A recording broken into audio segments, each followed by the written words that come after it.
stand up for yourself, and I'll back you up, 'cause problems don't solve themselves.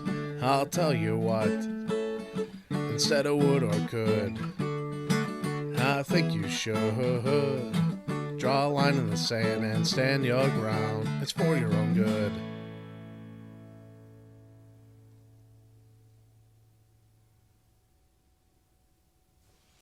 Hello, my name is Roy Poyan, and I am the Director of Families Impacted by Opioids. And I'd like to welcome you to our next episode of The Voice of Families and Addiction. Today, we're going to be using some material that you'll find on our website, Shooting Star Families page. It's familiesimpactedbyopioids.com. And we'd like you to download this session titled Session 2. And it's going to also say next to the session, values, objectives, and goals. So let's get started on what we can start with our understanding of where we are today. By this point, we've talked to the phone and we've introduced ourselves. You've agreed that you would like to step forward, and we actually went into a homework assignment of viewing a video. And then we've moved into now a first seminar, a first session, and you started to learn about the administrative responsibilities for both of us, HIPAA and confidentiality. And then we started to take a look at some of the areas like the where you are in yourself in terms of your timeline. We also, in the Tell Me About Yourself section, we pretty much end with that. In the middle part of the session, you'll remember that we were identifying the differences between, well, Roy, what is a coach from what is a counselor? And we wanted you to have comfort of that and to know that when a counselor is needed, we will. And you can do it at any time, of course. But if we see something, we will suggest a counselor be involved, and we'll ask for permission with you to make that referral. And you'll know why we're doing it. So here in this session, we're going to look at values, your values, and also take a look at some goals and objectives and a model that you can use to set that up. You know, when you're going to start to make change and you're going to start to learn, which is where you are right now, you got to realize you're layering this on top of something that you already are. And who we typically are is the values that we hold. And when we say values, we're saying it automatically denotes a degree of importance. It's something, or it's an action, or it's an ethic that we believe in how we're going to live our life and make decisions based on our values. Meaning, if this disrupts my value, is that what I want to allow happen? And that might make it a little bit easier for you to make a good quality decision. So, and trust me, on this journey, you're going to be making a lot of decisions.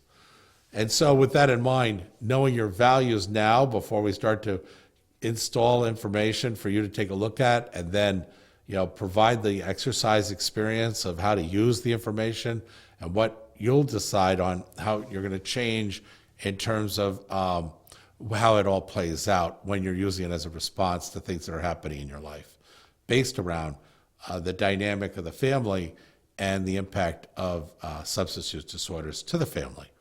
So the question is, what do you treasure the most?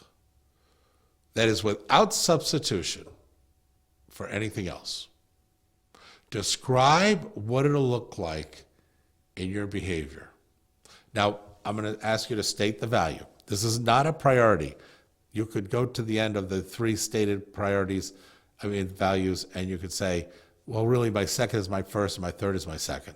And that's fine. We'll reshuffle the deck at the end of the exercise. But for right now, state what is something you treasure the most, and without substitution for anything else. I'm almost reserved to give you an example, because then if you're like me, I kind of gravitate towards the example, kind of an easy way out. I don't mean to do that, and I don't mean to suggest that you would ever select the easy way out. No. But with that in mind, I know I do. And for me, it's love. Okay, I don't personally. I don't think that anything in life would substitute love. I mean, really, when you think about it, what could a glass of water? I mean, what would it be? So then I got to describe. Well, okay, Roy, because in your little like exercise here, you got to write down what's the behavior. What is the behavior of love? That almost sounds like a rock and roll song. So what we're going to start to do is use our vocabulary and use our emotions and use a pen and start to see on paper. Remember, we did the exercise in the first session. I wanted you to tell me what love is. Well, that's fine. Now, for whatever reason, for me at least, love is one of my values. And I'm not going to tell you what my other two are because I don't want to load up your sheet. But, there's a lot of answers. There's no wrong answer. And once you have it down, then I would want you to have some clarity on your personal values and how you apply it in your final decision. So keep this document available so that when you go to make decisions, you can sit there and say, does my decision disrupt any of my three core values? And if they do, am I okay with that? I mean, it might disrupt it. You're like, it won't disrupt it too much. It'll disrupt it, but not too much. In other words, she may not think I love her, but in the end, she'll see that I do.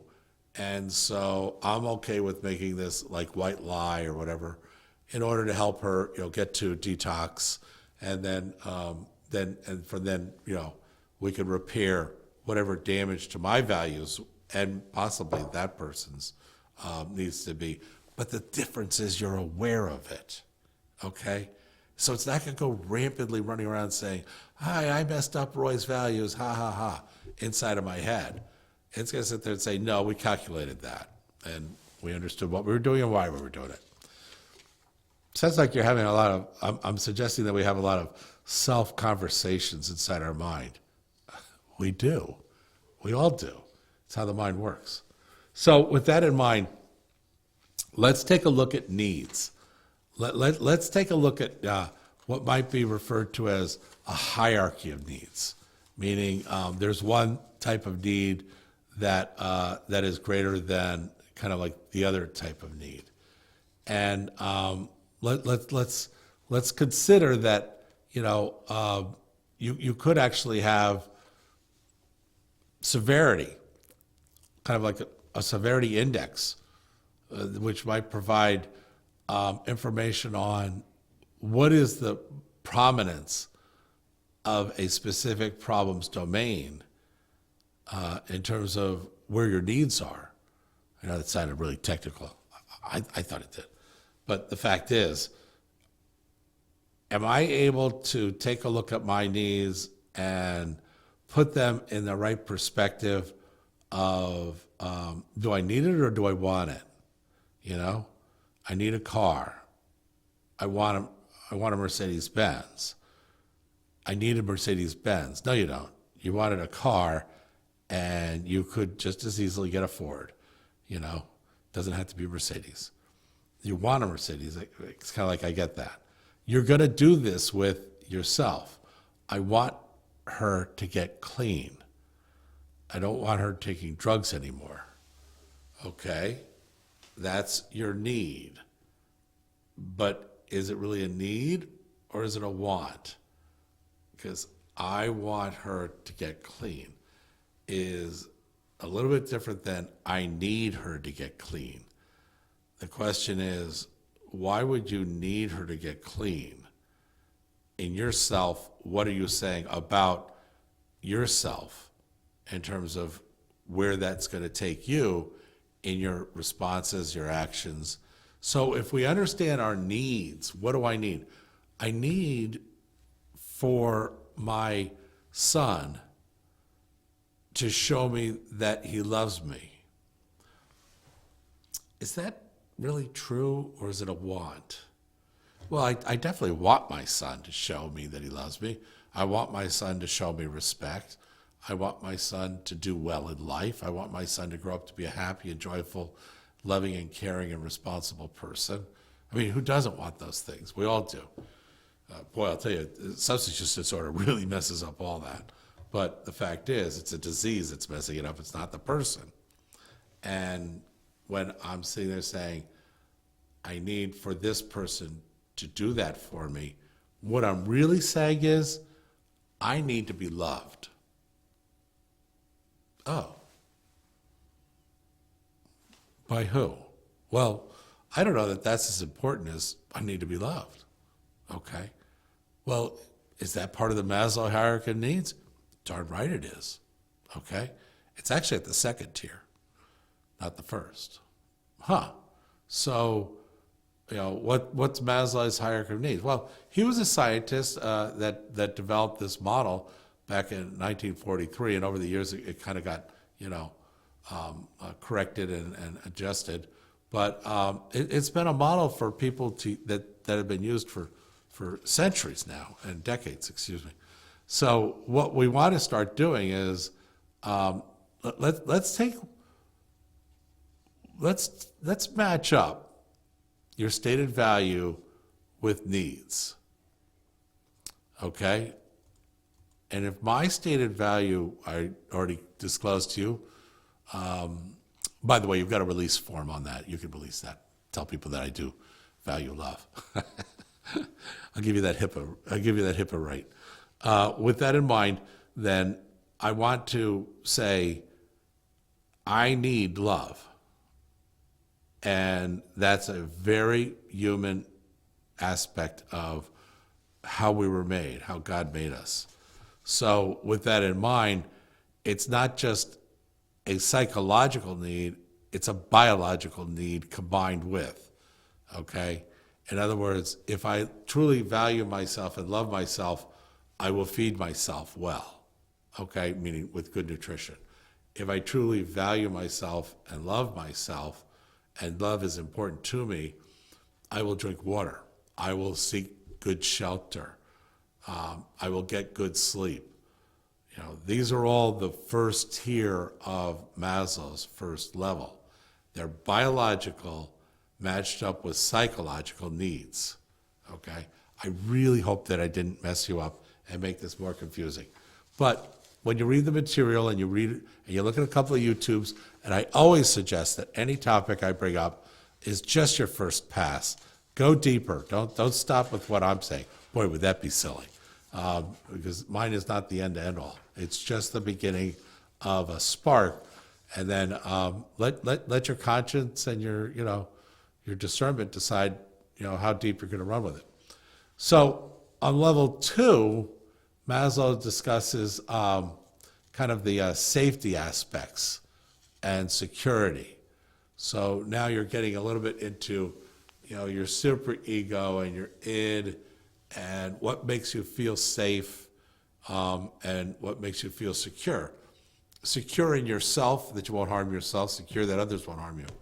And then, so legal issues, functional impairments, an inability for self-care, mental health, management issue. Can you kind of see how, gee whiz, Roy, for the family, some of this is going to be disrupted. Yeah, that's why we're bringing it up.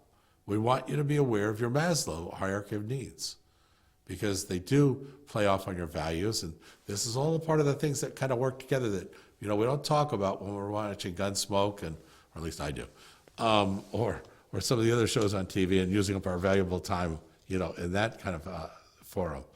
The fact is, we want to elevate our awareness of where our life plays and what happens when we play in that part of our life.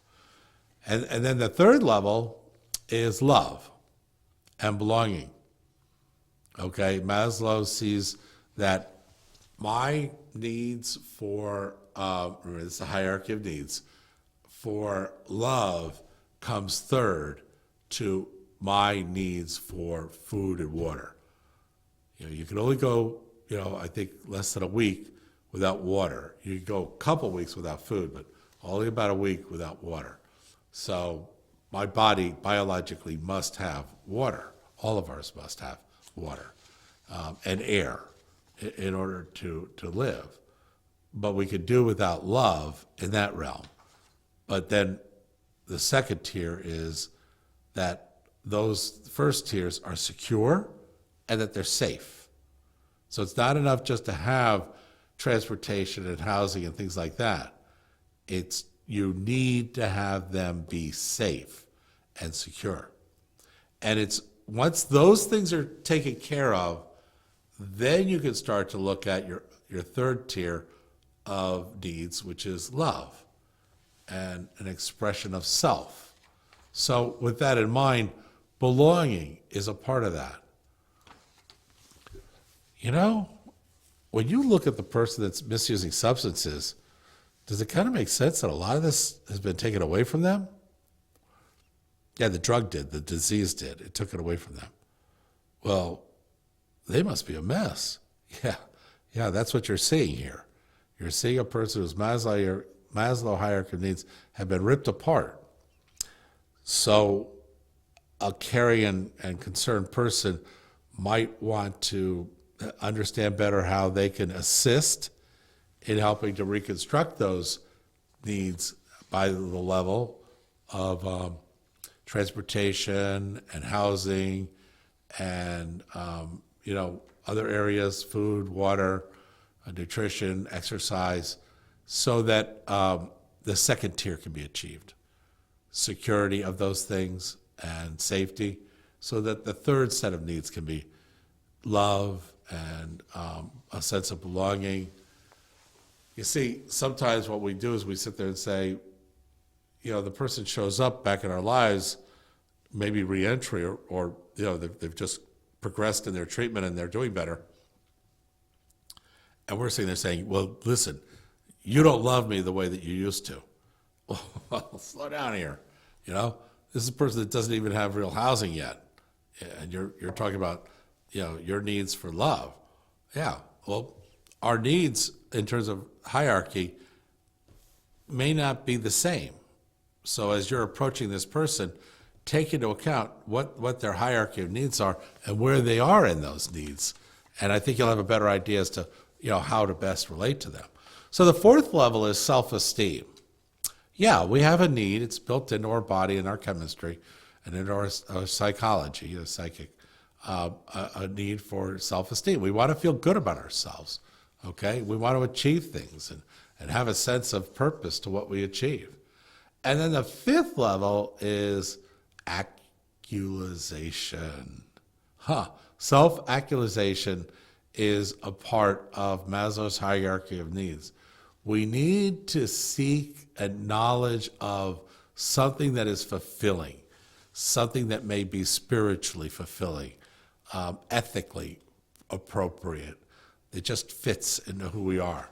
We actually have that as part of our 5 levels of needs. Well, I hope that was helpful, because when you start to look at yourself, you can start to look at yourself in terms of, in what way are my Maslows being impacted by what's taking place around me? And you might find that you come up with better solutions when you're including that level of understanding about yourself or about somebody that you're dealing with. So, what happened to you as a child is the next page. In regards to your Maslows. What happened to you as a teenager? Remember how we did this before in the first session? We bracketed the age groups. We're going back through those brackets, only now we're applying the 5 tiers of Maslow's in this exercise. And then what happened in the adult years, 21 to 55. Start to see these things and you'll get a better picture of how did things change for me, knowingly or not, but just the same, maybe an event, maybe a person, maybe ourselves forced to change. But at least we'll be able to identify and more properly label them. And then we want you to list below in your life that you're currently facing the problems, and how you're addressing them.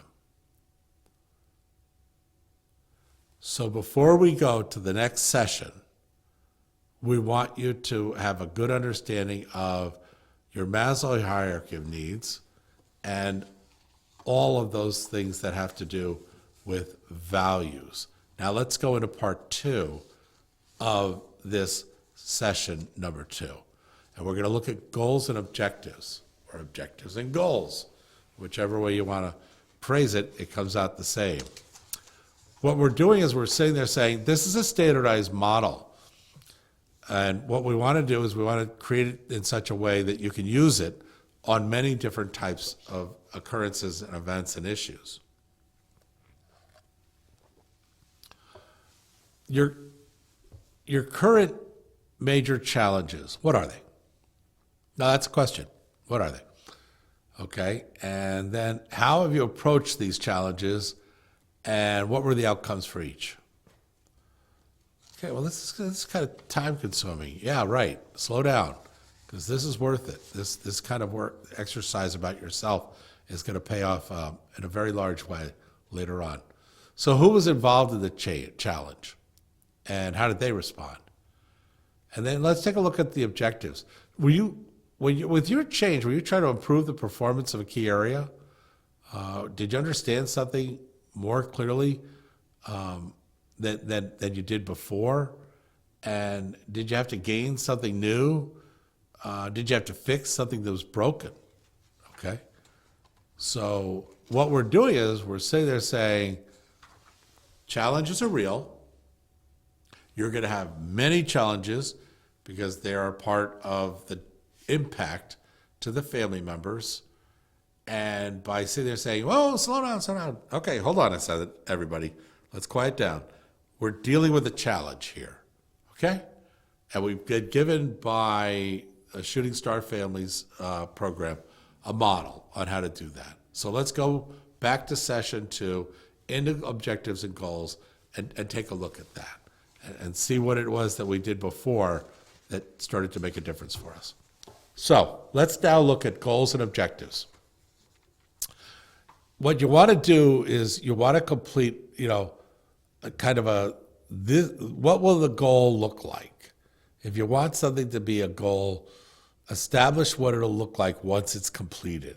It's kind of Stephen Covey's begin with the end in mind and then work your way back from there. And then you want to identify what resources are going to be required, what will I need, and then what kind of timeline will it take for this to get finished.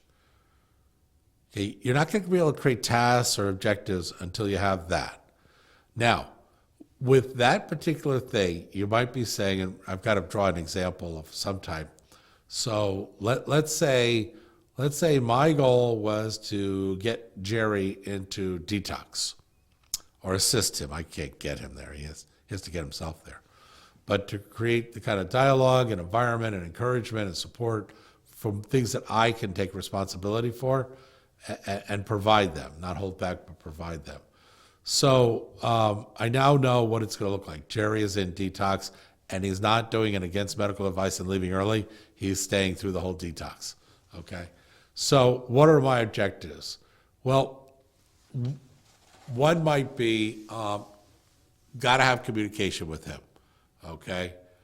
Another is got to say the right things when I have communication with him. And then a third one is got to have a plan on how he will move from where he is to detox. So there's a physical kind of like transport or movement that's required, and I need to think that through beforehand, okay? So that's how you kind of identify, what resources am I going to need? Well, I'm probably going to need to talk to his HMO and find out who's in network, and I probably need to kind of like call them. I should probably do this within the next 2 weeks. I mean, let's face it, every day that goes by could be a fentanyl mistake, and it could lead to a fatal overdose, or just an overdose. I shouldn't say just, because it's quite an event. So now we're looking at, okay, this is a very general way of writing out a goal, finding out what's required as resources, and finding out the timeline. It gets things kind of structured. And now people can help you. They can actually participate in your goal because you've written it down Now you can talk to a treatment center or, a detox center or a peer-to-peer or, anybody and say, this is my goal, this is what we're trying to achieve. Wow. Trust me, the community that's out there to support you will really respect the fact that you're showing up with a list of, these are my goals, and these are the objectives that I'm going to achieve for each of these goals so that I know that they get done and that they get done correctly. You're going to be given more attention because you've obviously paid attention to yourself first before you went out and asked for help. So what are some of the other things that we need to kind of like take a look at? Well, isn't what we're talking about here relationships? Relationship with ourselves, relationship with others? Yeah. Actually, we're talking about a lot of relationships. Some will have more impact and meaning than others, but for the most part, it's the same style. So when you're looking at a relationship, list out what's predictable.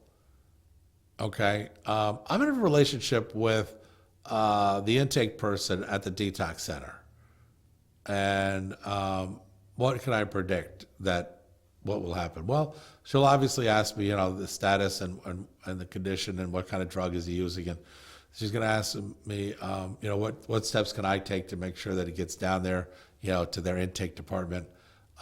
She's going to ask me, his name and, maybe some other information that identifies who he is, especially if he should show up so that they can begin the intake process, phone numbers and things like that.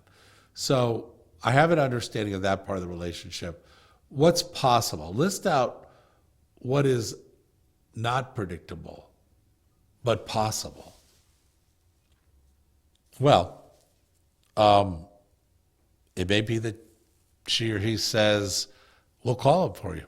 We'll call your daughter, we'll call your son or your husband, and we'll talk to them and talk to them about coming into detox.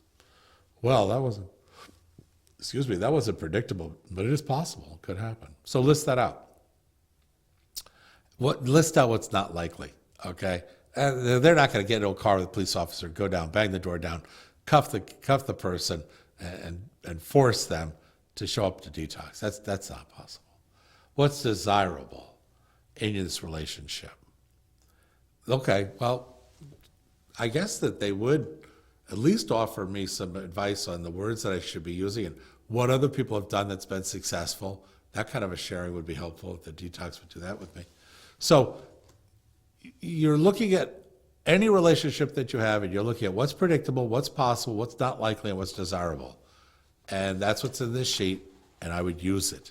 Remember, we're giving you knowledge here. It's already started, okay? We don't have to wait for the 32 seminars or the YouTubes or the television episodes or, it's here in the content right now. It's alive, you're alive. So predictable, possible, not likely, and desirable is kind of like how we're determining quality of life. So how do we monitor your goals? Well, make it transparent, number one. And transparent meaning you're willing to share with others, you're willing to write it down and share that. And the question really says, if you're going to write a goal, write down how you're going to monitor how the goal has progressed. Okay, how often will you check in? Who will you share this with? What types of things are you going to be looking for in this particular goal that would suggest I'm falling behind schedule or I'm going forward? And then, that criteria, you may want to weight, meaning WEIGHT. You may want to put a value on that so that it has a weighted factor of, well, this is more important as an indicator of moving forward than that is. So what we tend to do is look at matters in terms of urgency. And Stephen Covey has a great model for that. It's called time management. And in a box, he has a quadrant of 4 squares that he's lined out, where you've crossed off the vertical and the horizontal, and you've made 4 squares inside of a box. And so one is titled important. One, the x-axis is titled important, and the y-axis is titled urgent. So everything's balanced off of, is it important or is it urgent? And you'll find that some things you have to handle right now because they're very important and they're time sensitive. A lot of your life you want to manage in the second quadrant, you'll find, and that's where it's important, but it's not urgent. And then the third quadrant would be something along the line of it's urgent, but it's not important. Or because the other one was it was important but not urgent. And then the fourth one is it's none of those. It's neither important nor urgent, kind of like your emails, but not your voicemails. So resource management. Time management is a resource. Finances is a resource. Human capital, people that help you, is a resource. And communication is a resource. You will benefit by understanding how you manage these as resources and not just take them for granted. Don't take time for granted. Finances are always a finite number. There's an end point to them and a beginning point. So manage it. And who gets involved and who doesn't? Human capital, what work do they do? Manage it as a resource. So then you assign goals for your life. Write down quarterly goals. Write down monthly goals that build towards the quarterly goals. Write down your first month weekly goal. Write down your first week daily goal. So in other words, you're getting more and more myopic. You can even carry it, and I didn't. A number 5 would be write down today what you're going to do each hour. So let me go backwards. Write down today what you're going to do each hour. Then write down each day and what you're going to do this week. And then write down each month and what each week will accumulate for you. And then write down each year and how that month is going to contribute to the year or the quarter. And then write down quarterly how the quarterly will go. And that is how you set goals and objectives. I hope you found this to be of value to you. And in terms of values, goals, and objectives, in session number 2, go ahead and complete the homework that we've asked you to complete and do the exercises. And then when we have our session, we'll have a place to really have a very robust meeting on these topics as it relates to you.